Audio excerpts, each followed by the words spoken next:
Video like जरूर कर लीजिए और ऐसे वीडियो लगातार फ्री में पाने के लिए चैनल को तुरंत सब्सक्राइब कर लीजिए और बेल आइकन को जरूर टैप कर लीजिए ताकि आगे भी सारे वीडियो आपको मिलते रहे। यूट्यूब में फॉलो करते हैं तो प्लीज ये वाला फ्री टेलीग्राम चैनल जरूर ज्वाइन कर लीजिएगा। सारे नोटिफिकेशन सारे अपडेट यहीं पे आते हैं, ध्यान रखिए। नमस्कार दोस्तों, स्वागत है आप सभी का आर बाई स्टडी फॉर सिविल सर्विसेज पर। मैं अलका पांडे। तो दोस्तों हम लोग देख रहे हैं आपके यूपी पीसीएस एग्ज़ाम के लिए करंट अफेयर्स के एमसीक्यू, जिसमें मैंने लगभग 275 एमसीक्यू चैनल पे अपलोड कर दिए हैं, उसको जाके ज़रूर देखिएगा। तो चलिए शुरू करते हैं। पहला सवाल है कि 31 दिसंबर 2024 को निम्नलिखित में से किसने कन्याकुमारी में समुद्र के ऊपर बने देश के पहले ग्लास ब्रिज का उद्घाटन किया? ठीक है, ऑप्शन में है श्री नरेंद्र मोदी, श्री अमित शाह, श्री प्रहलाद सिंह पटेल और श्री एमके स्टालिन। तो देखिए, ग्लास ब्रिज का उद्घाटन किसने किया? तो इसका उद्घाटन किया है एमके स्टालिन ने। ठीक है, और ये ब्रिज कहाँ पर है? ये है कन्याकुमारी में समुद्र के ऊपर। अगला सवाल है, 17 जनवरी 2025 को केंद्रीय विदेश मंत्री डॉक्टर एस जयशंकर ने किस शहर में अमेरिका के नए वाणिज्य दूतावास यानी भारत में 5वें अमेरिकी वाणिज्य दूतावास का उद्घाटन किया? बेंगलुरु, कोच्चि, पणजी या फिर अहमदाबाद? तो राइट आंसर क्या है यहाँ पे? राइट आंसर है बेंगलुरु। अगले सवाल की तरफ बढ़ते हैं। दिया गया है कि 10 से लेकर के 14 फरवरी 2025 तक एशिया की प्रमुख एरोस्पेस प्रदर्शनी एरो इंडिया 2025 का आयोजन कहाँ पर किया गया? लखनऊ में, बेंगलुरु में, अहमदाबाद में या फिर मुंबई में? तो इसका आंसर क्या होगा? इसका आंसर है दोस्तों बेंगलुरु में। एरो इंडिया 2025 जो एरोस्पेस प्रदर्शनी होती है, इसका उद्घाटन किया गया बेंगलुरु में। अगला सवाल, 15 जनवरी 2025 को विश्व का पहला 52 फुट लंबा, 52 फुट चौड़ा और 52 फुट ऊंचा महामृत्युंजय यंत्र उत्तर प्रदेश के किस शहर में स्थापित किया गया? प्रयागराज में, वाराणसी में, गोरखपुर में या फिर अयोध्या में? तो इसका आंसर क्या होगा? इसका आंसर है प्रयागराज। वाराणसी से कंफ्यूज नहीं करना है। महामृत्युंजय यंत्र जो है प्रयागराज में स्थापित किया गया। आगे बढ़ते हैं।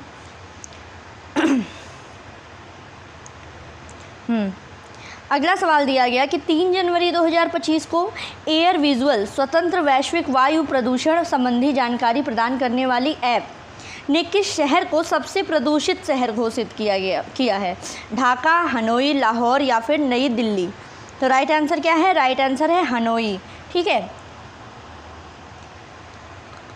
एयर विजुअल के बारे में देख लीजिएगा। ये जो है वैश्विक वायु प्रदूषण संबंधी जो है जानकारी प्रदान करने वाला ऐप है, जिसने हनोई को सबसे प्रदूषित शहर घोषित किया है। यहाँ पे आपको बताना है कि नई दिल्ली का कौन सा स्थान है, नई दिल्ली किस स्थान पर है, ये आपको बताना है। कमेंट बॉक्स में बताइए। आगे बढ़ते हैं। 29 दिसंबर 2024 को जापान की टोमिको इटुका के निधन के बाद किस देश की सिस्टर इनाह कैनाबरो लुकास विश्व की सबसे बुजुर्ग जीवित व्यक्ति बनी? ब्राज़ील, इंडोनेशिया, जर्मनी या फिर अज़रबैजान? ठीक है, तो राइट आंसर क्या होगा? राइट आंसर है ब्राज़ील। इसको देखिएगा, अभी दिसंबर 2024 तक सबसे वृद्ध महिला कौन थी? वो थी जापान की टोमिको इटुका। और उनके निधन के बाद सबसे बुजुर्ग जीवित व्यक्ति कौन बना है? ये हैं ब्राज़ील की इनाह कैनाबरो लुकास। ठीक है, आगे बढ़ते हैं। 17 जनवरी 2025 को केंद्रीय मंत्री डॉक्टर जितेंद्र सिंह ने किस शहर में वर्चुअल मोड में भारत के अपनी तरह के पहले CSIR मेगा इनोवेशन कॉम्प्लेक्स का उद्घाटन किया? नई दिल्ली में, मुंबई में, बेंगलुरु में या फिर हैदराबाद में? तो राइट आंसर क्या है? राइट आंसर है बेंगलुरु। इनोवेशन कॉम्प्लेक्स CSIR का मेगा वाला, ये मुंबई, याद रखिएगा। फिर है, इलेक्ट्रॉनिक्स एंड सूचना प्रौद्योगिकी मंत्रालय के सचिव एस कृष्णन ने किस शहर में चिप डिज़ाइन में आपका NIELIT जो है सेंटर उत्कृष्टता केंद्र का उद्घाटन किया चिप डिज़ाइन के लिए? नई दिल्ली में, हैदराबाद में, अहमदाबाद में या फिर नोएडा में? तो राइट आंसर क्या है दोस्तों? राइट आंसर है नोएडा। इस बार एग्ज़ाम के लिए बहुत ज़्यादा इम्पॉर्टेंट टॉपिक है सेमीकंडक्टर। ठीक है, सेमीकंडक्टर चिप वगैरह ये सब काफ़ी ज़्यादा इम्पॉर्टेंट है। आगे बढ़ते हैं।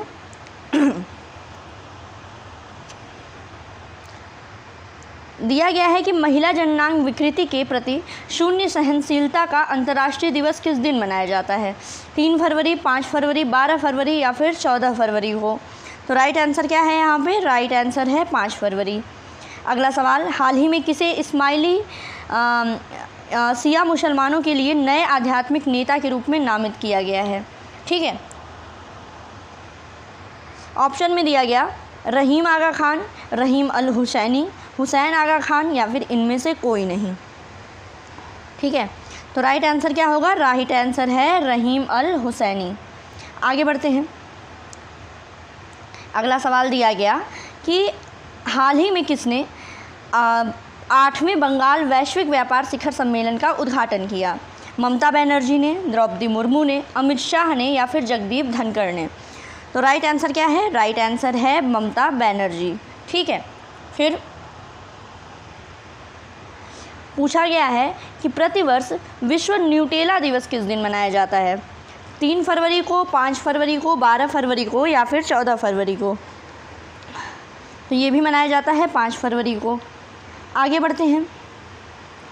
38वें राष्ट्रीय खेलों में बैडमिंटन के महिला सिंगल्स का खिताब किसने जीता? राष्ट्रीय खेलों की बात हो रही है। तन्वी शर्मा ने, अनमोल खरब ने, तस्मीन मीर या फिर अनुपमा उपाध्याय? तो राइट आंसर क्या है? ये है अनमोल खरब। फिर फरवरी 2025 में किस राज्य को नक्सल मुक्त राज्य घोषित किया गया? तेलंगाना, नागालैंड, असम या फिर कर्नाटक? तो राइट आंसर है कर्नाटक। कर्नाटक हो गया है नक्सल मुक्त। ठीक है, आगे बढ़ते हैं। हाल ही में विश्व पिकलबॉल लीग का खिताब किस टीम ने जीता?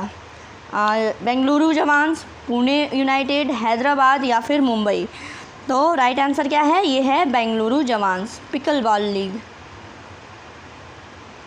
फिर है, हाल ही में किस विश्वविद्यालय की शोध टीम ने फाइटोपैथोजेनिक कवक की एक नई प्रजाति एपिकोकम इंडिकम की खोज की? बनारस हिंदू विश्वविद्यालय, दिल्ली विश्वविद्यालय, जवाहरलाल नेहरू विश्वविद्यालय या फिर अलीगढ़ मुस्लिम विश्वविद्यालय? तो ये है BHU, बनारस हिंदू विश्वविद्यालय के द्वारा इसकी खोज की गई है। याद रखिएगा, एपिकोकम इंडिकम क्या है? एक प्रकार के कवक की प्रजाति है। ठीक है, 38वें राष्ट्रीय खेलों में पुरुष कबड्डी टूर्नामेंट किस राज्य ने जीता? किस राज्य ने स्वर्ण पदक जीता है? हरियाणा, मध्य प्रदेश, उत्तर प्रदेश या फिर उत्तराखंड?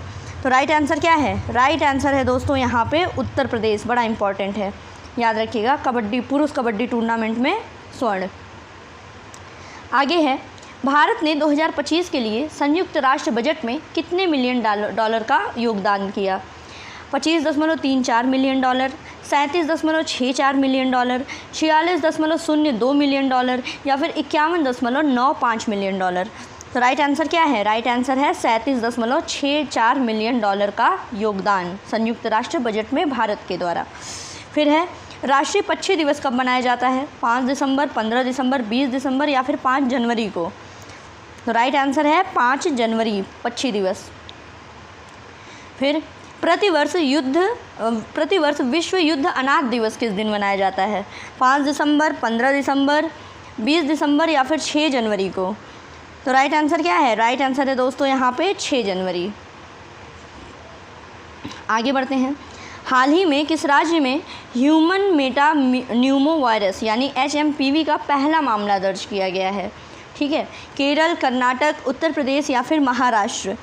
तो राइट आंसर क्या होगा इसका? तो इसका राइट आंसर है कर्नाटक, याद रखिएगा। और साथ ही साथ जो ये HMPV है यानी ह्यूमन मेटा न्यूमो वायरस, इसके बारे में कंप्लीट जानकारी पढ़ लीजिएगा। तेलंगाना सरकार भूमिहीन किसान परिवारों को इंदिरम्मा आत्मीय भरोसा योजना के तहत प्रतिवर्ष कितने रुपए देगी? 6,000 रुपये, 8,000 रुपये, 10,000 रुपये या फिर 12,000 रुपये? तो इसमें मिलेगा दोस्तों 12,000 रुपये। याद रखिएगा, ये जो योजना है इंदिरम्मा आत्मीय भरोसा योजना, ये है तेलंगाना सरकार की, जिसमें हर साल जो कृषि परिवार हैं, भूमिहीन कृषि परिवार हैं, उनको 12,000 रुपये दिए जाएंगे। आगे बढ़ते हैं। हाल ही में किस टीम ने बॉर्डर गावस्कर ट्रॉफी 2024-25 जीती है? भारत, ऑस्ट्रेलिया, इंग्लैंड या फिर इनमें से कोई नहीं? तो राइट आंसर क्या है? राइट आंसर है ऑस्ट्रेलिया। हाल ही में किसे अमेरिका के सर्वोच्च नागरिक सम्मान प्रेसिडेंशियल मेडल ऑफ फ्रीडम से सम्मानित किया गया है? मैट गेट्स को, माइक गब्बार्ड, जॉर्ज सोरोस या फिर एलोन मस्क? तो राइट आंसर क्या है? राइट आंसर है जॉर्ज सोरोस। और अभी का हमारा आखिरी सवाल क्या है, ये दिया गया कि 5 जनवरी 2025 को नई दिल्ली के रोहिणी में केंद्रीय आयुर्वेद अनुसंधान संस्थान के नए भवन की आधारशिला किसने रखी। रोहिणी में अमित शाह ने, द्रौपदी मुर्मू ने, नरेंद्र मोदी ने या फिर पीयूष गोयल ने। तो राइट आंसर क्या है, नरेंद्र मोदी। ठीक है, तो इम्पॉर्टेंट है ये, याद रखिएगा, केंद्रीय आयुर्वेद अनुसंधान संस्थान ये नई दिल्ली के रोहिणी में, और आधारशिला किसने रखी, श्री नरेंद्र मोदी जी ने। तो ये रहे दोस्तों आपके 25 इंपॉर्टेंट MCQ करंट अफेयर्स के। या आपके PCS एग्ज़ाम के अलावा और भी जो एग्ज़ाम है जिसमें करंट अफेयर्स पूछे जाते हैं, लगभग सारे एग्ज़ाम, उन सभी के लिए बहुत ही ज़्यादा इंपॉर्टेंट है। इसको जितना मैं MCQ आपको करा रही हूँ उसको ज़रूर कर लीजिएगा। टोटल 500 MCQ होंगे, 300 हमने देख लिए। साथ ही साथ अगर आप अदर एग्ज़ाम की प्रिपरेशन करते हैं जैसे UP PCS, Bihar PCS, MP PCS या उत्तराखंड, और कुछ एग्ज़ाम हुए जैसे LT ग्रेड का एग्ज़ाम हुआ, साथ ही साथ हमने पेड ग्रुप चलाया था, SI का पेड ग्रुप चलाया था, ठीक है, CGL का चलाया था, रिस्पांस काफ़ी अच्छा था। और साथ ही साथ आपको पता है कि स्टडी फॉर सिविल सर्विसेज से बेस्ट कंटेंट मार्केट में कहीं नहीं है। तो अगर आप लोग अपने एग्ज़ाम की तैयारी और अच्छी करना चाहते हैं, हमारा पेड ग्रुप लेना चाहते हैं, तो इन दिए गए नंबर पे आप कांटेक्ट कर सकते हैं। तो बस पढ़ते रहिए दोस्तों। God bless you all. Thank you so much.